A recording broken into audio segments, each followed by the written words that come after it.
Terraform बद्दल जर आपल्याला डिस्कस करायचं आहे तर आपण काय डिस्कस करणार यामध्ये, आणि आता ऍक्च्युली टेराफॉर्म आपण यूज का बरं करणार आहोत ते बघायला लागेल, करेक्ट ना.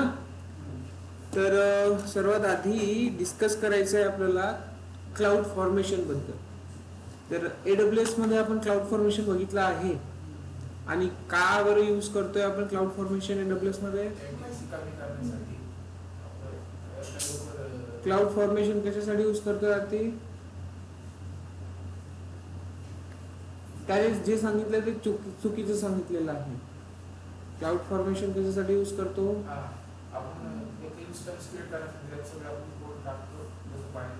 तर एक इन्स्टन्स क्रिएट करायचा असेल ऑटोमॅटिकली, त्यासाठी आपण काय करणार, एक कॉन्फिगरेशन फाईल लिहिणार कुठे, क्लाउड फॉर्मेशन मध्ये, ती डिप्लॉय करणार. आणि जे काही इन्फ्रास्ट्रक्चर आपल्याला क्रिएट करायचं आहे, इन्फ्रास्ट्रक्चर मध्ये काय काय येणार. इन्फ्रास्ट्रक्चर मीन्स काय, तर पूर्ण हार्डवेअर रिलेटेड गोष्टी, ठीक आहे, नेटवर्किंग अँड अदर थिंग्स.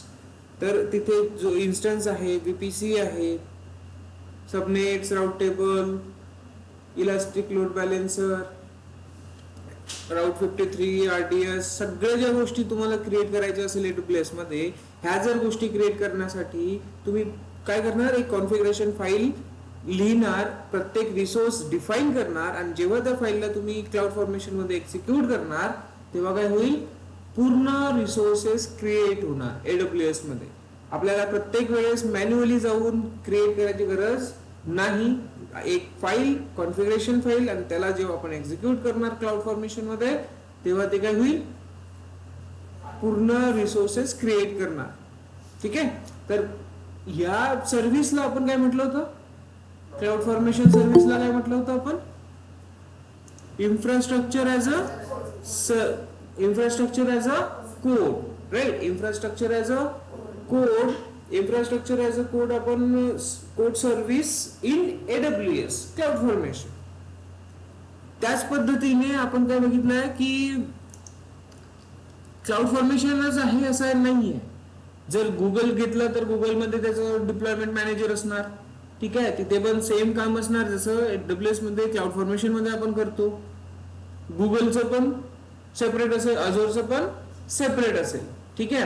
तर जेव्हा जेव्हा तुम्ही जे क्लाउड प्रोव्हायडर यूज करताय त्यांची ज्या सर्व्हिसेस आहे, infrastructure as a code service, त्या डिफरंट आहे, बरोबर. Cloud provider change, service change, ठीक आहे.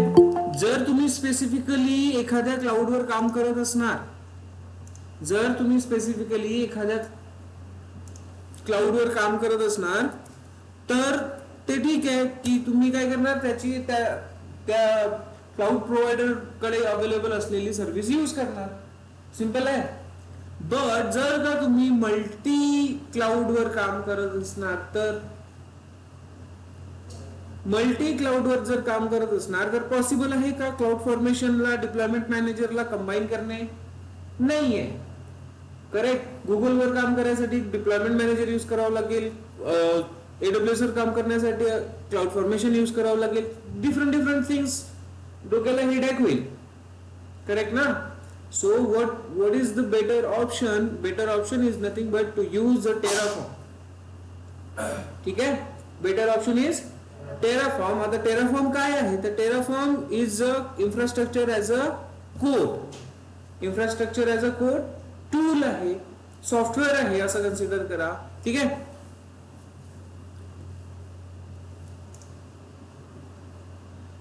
काय आहे, Terraform is a infrastructure as a code tool आहे, जो की कॉम्पॅटेबल आहे प्रत्येक क्लाउड प्रोव्हायडर सोबत, प्रत्येक क्लाउड प्रोव्हायडर सोबत. असं सेपरेट करायची गरज नाही, ठीक आहे. सेपरेट क्लाउड मध्ये सेपरेट सर्व्हिस यूज करायची गरज पडणार नाहीये. आपल्याला काय करावं लागणार आहे, एकच टूल यूज करायचं आहे, आणि एका टूल थ्रू पूर्ण क्लाउड प्रोव्हायडर्स, जे काही क्लाउड प्रोव्हायडर तुम्ही यूज करणार, AWS असो, गुगल असो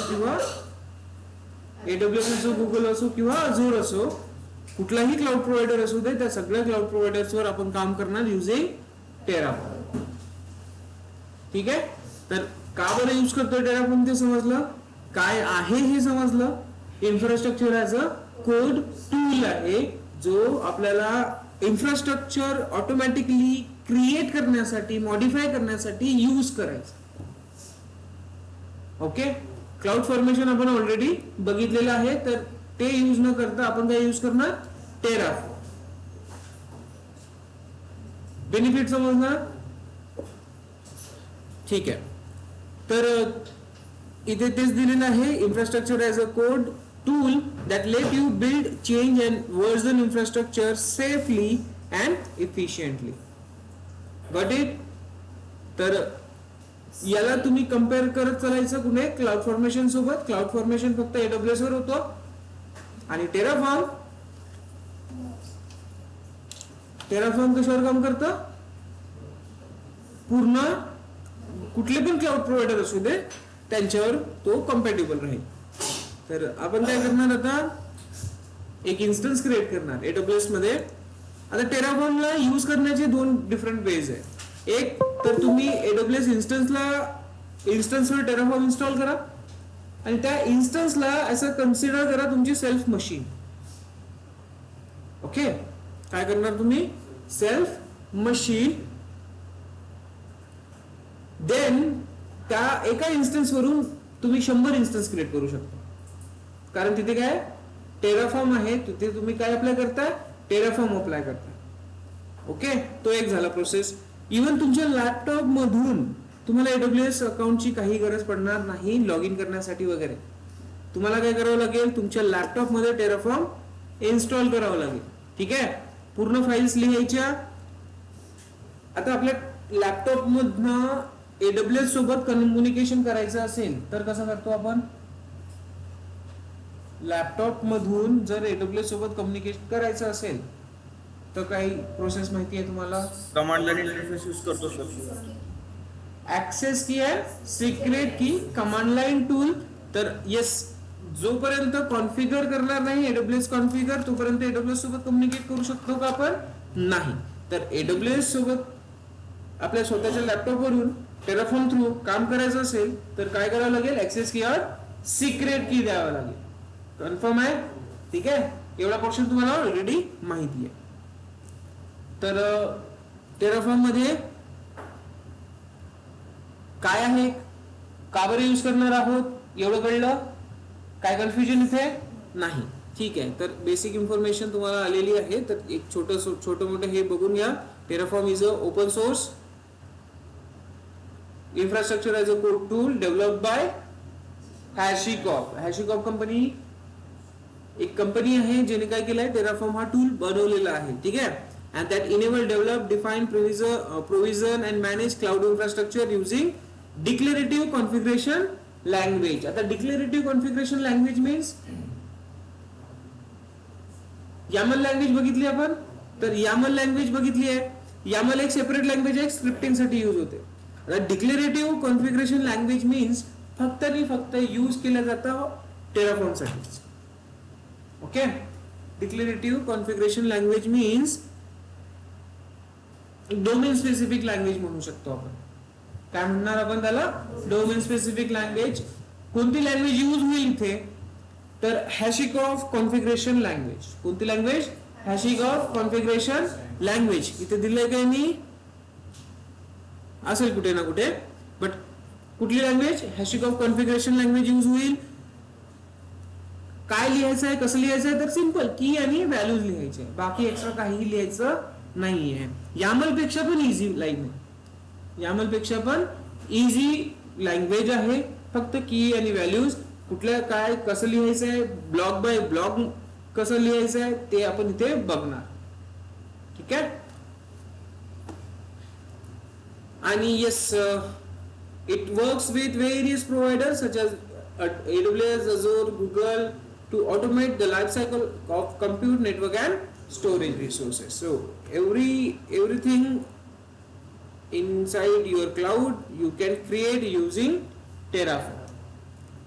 Okay, so first step is to install it and how to use it.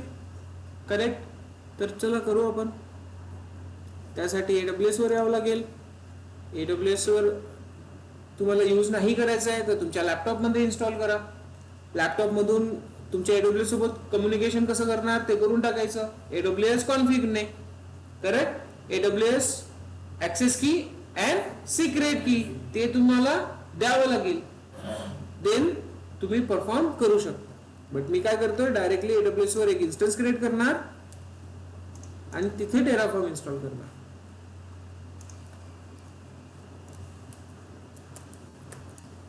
आहे का वैष्णवी?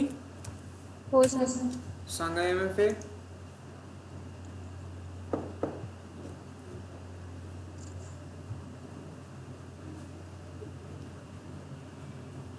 फाय 572 418. 418.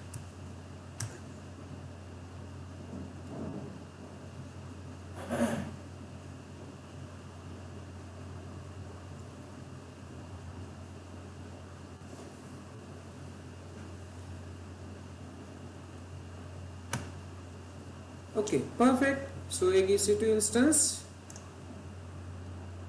आता मला सांगा, EC2 इन्स्टन्स काय करणार? EC2 इन्स्टन्स वर आपला टेराफॉर्म असेल आणि तिथून आपली अशी रिक्वायरमेंट आहे की तो काय करणार, बाकीचे रिसोर्सेस क्रिएट करणार. तर करू शकेल का?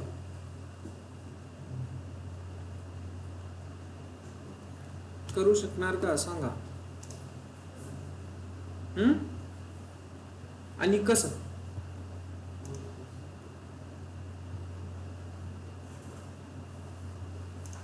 सो मी इथे टेराफॉर्म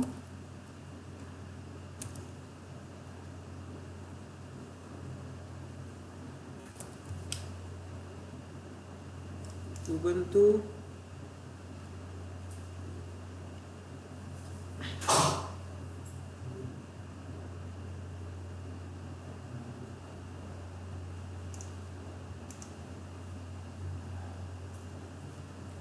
अशी काही स्पेसिफिक रिक्वायरमेंट नाही आहे आपली. तर इन्स्टन्स आपला इन्स्टन्स टाईप T3 मायक्रो, त्यासोबतच जाऊ आपण. की पेअर सेम. इथे पण आपल्याला काही चेंजेस करायचे नाही आहे. असा कुठला स्पेसिफिक पोर्ट नंबर टेराफॉर्मला रिक्वायर्ड नाही आहे. Simple. Okay, launch instance.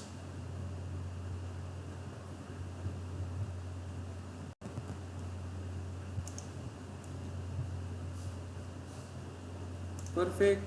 Take an access, copy,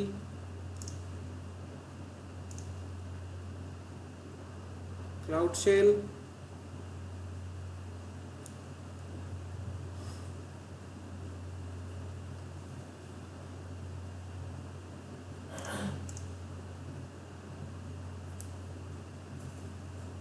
access SSH-i ID_RSA ubuntu @IP address. Enter. मिळालं. आता इथे आपल्याला काय करायचं आहे, टेराफॉर्म इन्स्टॉल करायचं. तर टेराफॉर्म इन्स्टॉल कसं करणार sir? So simple. Terraform installation साठी तुम्हाला डॉक्युमेंटेशन यूज करायची आहे.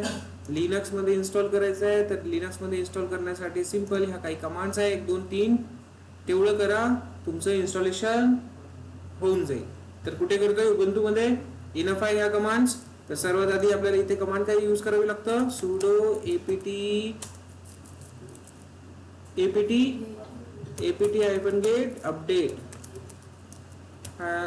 update enter. तर अपडेट करून टाकू आणि त्यानंतर या कमांड्स आपल्याला एक्झिक्यूट करायच्या आहे. काय करणार आपण? एक पॅकेज इन्स्टॉल करतोय सर्वात आधी.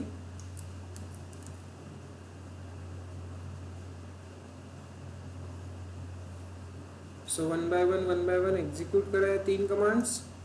तुमचा टेराफॉर्म इन्स्टॉल होईल. रिपॉझिटरी सेटअप आहे, देन टेराफॉर्म तिथून इन्स्टॉलेशन आहे.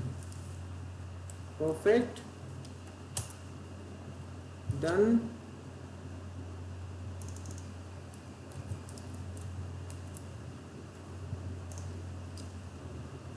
दिस one is also done. Then last मध्ये apt update and install.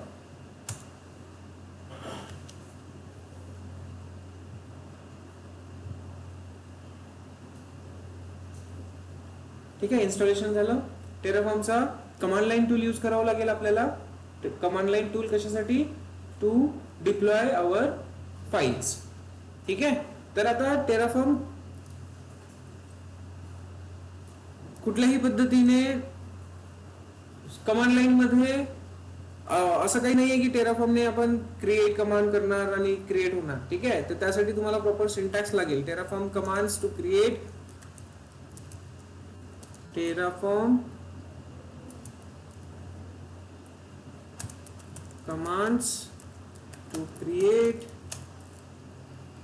EC2 instance. ठीक आहे, तर कमांड लाईनने काम होतं, बट आपल्याला कमांड लाईनने काही जायचं नाहीये. आपल्याला डायरेक्ट काय यूज करायचं आहे, काय करायचं यूज, कॉन्फिगरेशन लँग्वेज लिहायचे. आणि कशा असतात कॉन्फिगरेशन लँग्वेज, कॉन्फिगरेशन फाईल्स, तर या पद्धतीने असतात. ठीक आहे, तर इथे आपल्याला कुठल्याही टेराफॉर्म जसं आपण हे करतो ना क्यूबसीटीएल रन पॉड, तसं करायची गरज नाहीये. इथे डायरेक्टली आपल्याला कुठून काम करणार, कॉन्फिगरेशन फाईल थ्रू काम करणार. ओके, तर बेसिक इन्फॉर्मेशन काही आहे माझ्याकडे. इन्फ्रास्ट्रक्चर ॲज अ कोड काय असतं हे मी तुम्हाला ऑलरेडी सांगितलेलं आहे. काय असतं इन्फ्रास्ट्रक्चर ॲज अ कोड, जो काही इन्फ्रास्ट्रक्चर आपल्याला क्रिएट करायचा आहे तो सगळा कोड फॉर्मॅट मध्ये लिहायचा. जर तुम्हाला EC2 इन्स्टन्स क्रिएट करायचा आहे तर EC2 इन्स्टन्स त्याला काय काय आवश्यक गोष्टी असतात त्या सगळ्या एका लाईन मध्ये लिहायचं, एका फाईल मध्ये, अँड देन त्या फाईलला एक्झिक्यूट करायचं. That is nothing but what, infrastructure as a code. And service we already seen in AWS cloud formation. So now we are using a global tool Terraform. Understood? Okay. So you already know why we are using it. So now simply we installed Terraform. Okay, so now get started. Terraform version. So here you can see Terraform is now installed 1.14.7. Clear hai? Okay, so here our work is done for now. Now we are going to create our configuration files in HCL language. Okay, so what we will do, we will create one more directory here, a Terraform directory.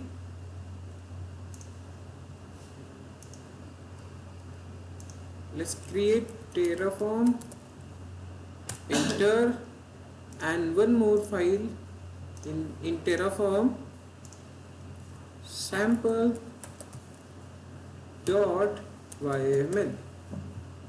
Okay, sorry, हा YML राहणार नाही, याचं extension काय असेल, TF. काय असेल extension, TF. Terraform फाईलचं extension असणार TF. आणि ही लँग्वेज आहे HCL. तर आता ही लिहायची कशी ते आपण बघू. सिंपल काय करणार, तुम्हाला लिहायचं कसं आहे तर ब्लॉक बाय ब्लॉक ही फाईल डिफाईन करत जायची आहे. ब्लॉक माहिती आहे एक सिंपलचा, कर्ली ब्रॅकेटच्या आतमध्ये तुम्हाला एक ब्लॉक डिफाईन करावा लागेल, अँड देन असेच block one by one execute करत लिहत जायचे. ठीक आहे, तर पहिल्या ब्लॉक मध्ये तुम्हाला काय लिहावं लागेल. आता आपण काम कुठे करणार आहोत,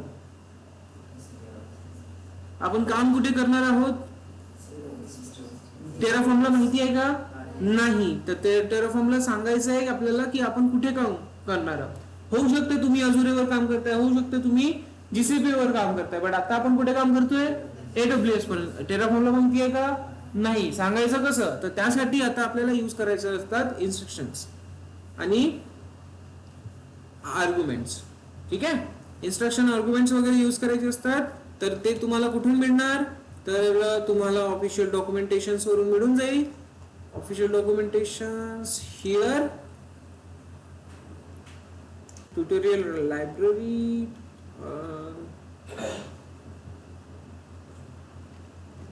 ओके. हा, तर हे आता कसं पॉसिबल होतं, तर टेराफॉर्म कडे त्याच्या रेपॉझिटरीज बनलेल्या असतात, registries. Get started with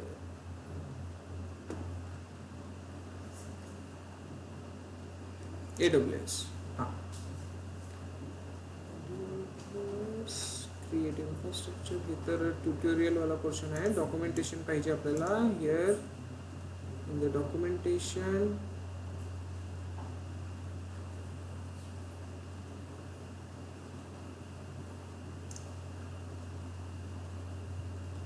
okay, here is the configuration language. आणि कसं लिहायचं आहे ते इथे दिलेलं आहे.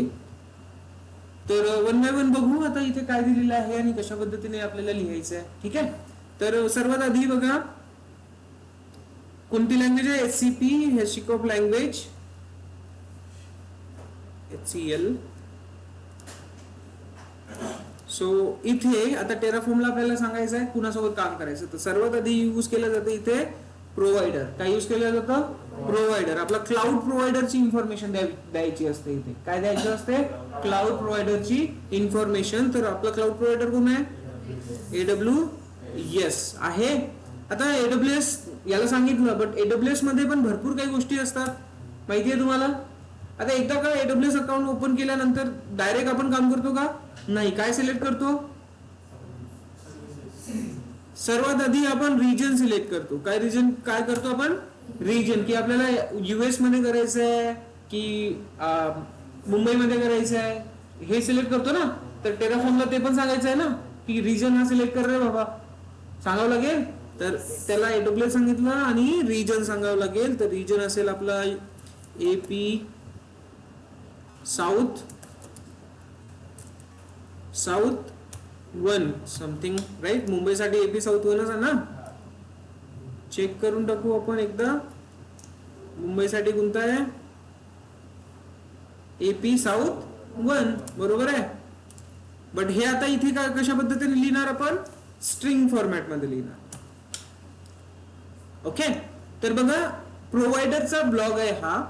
इथे स्टार्ट होणार आणि इथे एंड होणार. काय कोणता प्रोव्हायडर आहे. AWS प्रोव्हायडर आहे. रिजन समजलं. ओके. देन त्यानंतर आता ह्या AWS वर काम करण्यासाठी कुणाचा तरी ऍक्सेस लागेल बरोबर आहे. तर इथूनच आपण जर फाईल एक्झिक्यूट करत असणार तर इथे काय लागेल. AWS वर काम करण्यासाठी परमिशन लागतात ना. तर कशा थ्रू होईल आपला ऍक्सेस. AWS ऍक्सेस की अँड सिक्रेट की. ऍक्सेस की अँड सिक्रेट की आपल्याला इथे द्यावी लागेल बरोबर आहे. कळलं. बट सध्या मी नाही देतोय. ऍक्सेस की सिक्रेट की जर आपल्याला यूज करायचं नाहीये दुसऱ्या वेळेने जर आपल्याला AWS ऍक्सेस करायचं असेल तर काय एक दुसरा वे कोणता आहे जो ऍक्सेस करतो आपण AWS अकाउंटला. रोल माहिती आहे तुम्हाला. रोलचा काय असते यूज. आता आपला इन्स्टन्स कुठे आहे. Terraform instance. टेराफॉर्म कुठे इन्स्टॉल्ड आहे. EC2 इन्स्टन्स मध्ये. तर या EC2 इन्स्टन्स वरून आता आपल्याला करायचं काय पूर्ण AWS सोबत कम्युनिकेशन. How using role. कळलं. जर लॅपटॉप मधून काम करायचं असेल तर तुम्ही काय करणार. ऍक्सेस की अँड सिक्रेट की यूज करणार. आणि इथल्या इथे काम करायचं असेल तर रोल थ्रू काम करणार. क्लिअर आहे गोष्ट. Very good. So provider block समजला. प्रोव्हायडर ब्लॉक समजला का. ठीक आहे. तर आता या समोरचे ब्लॉक्स आपण नेक्स्ट याच्यात बघू. ठीक आहे.